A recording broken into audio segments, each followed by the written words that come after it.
आप लोगों ने जापान की हालत देखी है इन दिनों? मतलब ये ऑलमोस्ट हर डेवलप कंट्री का यही हाल होने वाला है आने वाले समय में। वो लोग बूढ़े तेज़ी से हो रहे हैं, बूढ़ी वाली जनसंख्या बहुत बढ़ रही है और फिर मर भी रहे हैं वो लोग लगातार। इनफैक्ट बहुत सारे लोग अलोन डेथ मर रहे हैं, जिसे कोडुकुशी भी कहते हैं। कोडुकुशी का मतलब है कि जो बूढ़े बुजुर्ग लोग होते हैं ना, वो अलोन डेथ मर जाते हैं। मतलब ये फ्लैट वगैरह में रह रहे हैं, उनका रेंट वेंट जा रहा है, ऑटोमेटिक ईएमआई उनके अकाउंट से कट रही है, तो लोगों को लगता है हाँ वो ज़िंदा है क्योंकि रेंट पे हो रहा है। लेकिन वो तो भी ऑटोमेटिक सिस्टम है ना, आजकल तो सब मतलब कट जा रहा है। तो ऐसे बहुत सारे केसेस हैं कि जहाँ 2-2 महीने तक, 3-3 महीने तक, इनफैक्ट कई लोगों को साल भर तक भी नहीं पता चला कि इस फ्लैट में कोई मर गया है।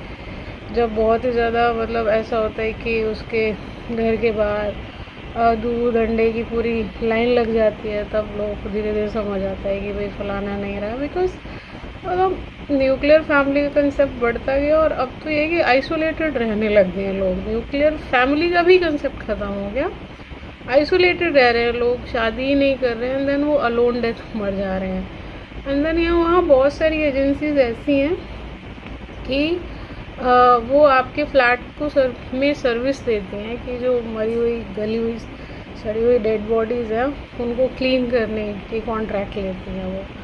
तो इस टाइप का भी एक तरीके से बिजनेस स्टार्ट हो रखा है कि कोडुकुशी केसेस को हैंडल करती हैं वो, मतलब क्लीननेस पूरा करती हैं, पूरी स्मेल सारे कुछ रेजिड्यूज हटाती हैं वहाँ से।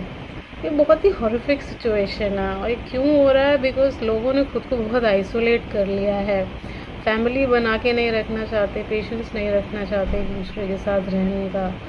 और बहुत बहुत ही डिस्टर्बिंग है ये। आप लोग जापान का ये गूगल करना, बहुत बुरी हालत है। इतनी तेज़ी से जनसंख्या घट रही है वहाँ पे, इतनी तेज़ी से कि वो लोग कुछ हाफ सेंचुरी के अंदर ही वो लुप्त हो जाएंगे। एलोन मस्क ने भी कुछ सिमिलर ट्वीट किया था इस पर कि Japan soon it will disappear from the map.